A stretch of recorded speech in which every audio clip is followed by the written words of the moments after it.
I'll have to be honest with you. First thing I'm going to mention right up front is it's free.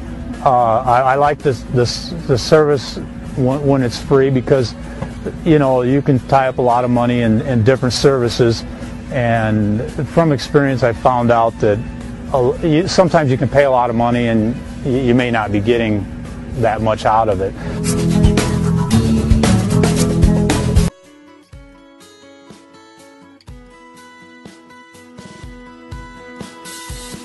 Good afternoon, welcome to GrainTV. My name is Cody Bills. Today is the 29th, a Thursday. Typically we would see export sales released today, but those have been pushed back until Friday.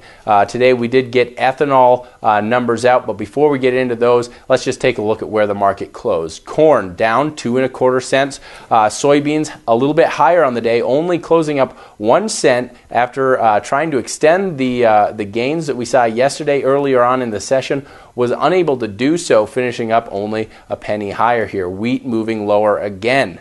The bottom line here is that corn continues to trade lower with planting mostly wrapped up. Attention is really being shifted over to emergence and the growing and the fact that we have good positive weather, good moisture moving into the Midwest. You know, I think the markets for the most part looking at that and saying, well, this is a pretty darn good start to the crop. When you look at soybeans, we have a snapback, but that seemed to be for the most part limited by the fact that planting pace is also no longer a significant concern. Of course, we will see some planting delays in North Dakota and Minnesota until Tuesday, but on the whole across the nation, we don't have the kinds of concerns that we did earlier on. And I think for the most part, you look at soybeans, and that's one of the reasons why we haven't been able to snap back and continue some of the small gains that we saw yesterday. Wheat is continuing to focus on global stocks. The bottom line here is that we have ample global stocks. Of course, the reason why we ran up here in wheat is because we had production issues in southwest Kansas.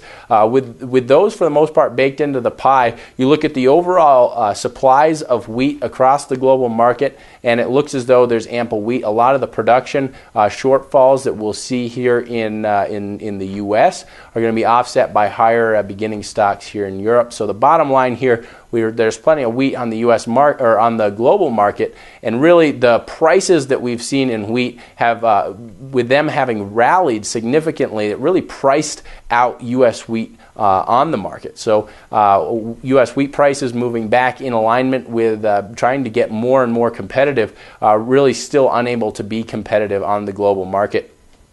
When you look at the corn futures, we have traded lower here. Now, the fact that we have traded lower has allowed an opportunity for basis to increase, and this should be very positive for anyone out there trying to still sell old crop corn and that has a basis contract. If you did lock in some sort of basis contract, this is something that this sort of market environment may be something you'd like to take advantage of while prices continue to be depressed from their lofty levels that we saw a couple weeks ago. You'll notice that Columbus, Nebraska jumped up really 7 cents here just yesterday. On average across the U.S., we've seen a 2-cent improvement, and so this really seems to be an overall broad trend. We have seen corn basis continue to improve really over the last couple weeks, and really yesterday at some of these key areas, we did see a bit of a bump there in basis. Where we've seen the biggest moves here in the last week has been along the river. On average across the U.S., along the river, we've seen basis improve about 4 cents this week alone. So very strong along the river. Now, we talked about ethanol numbers. They did get moved out here, or they did get released today. We saw production up about 2,000 barrels per day last week, averaging about 927,000 barrels per day on the week.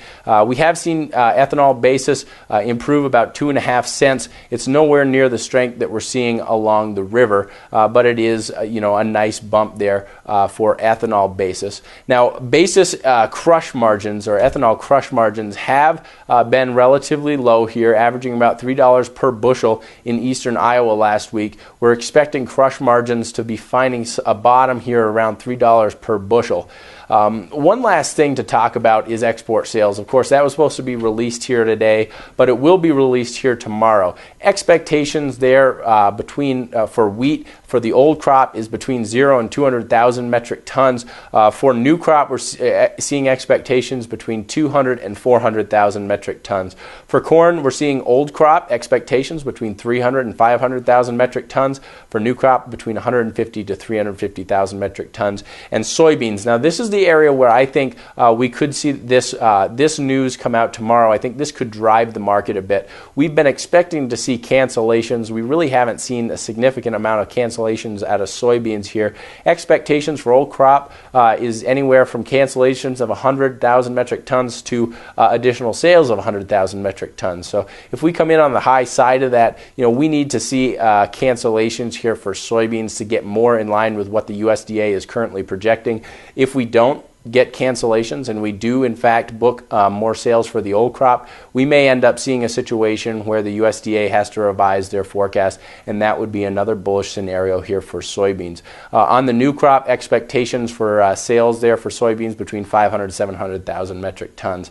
Other than that, guys, that wraps up today's show. If you have any questions about what I talked about, give us a call at 877-472-4607. Remember, you can take a demo of the mobile trading platform or the desktop trading platform at grainhedge.com.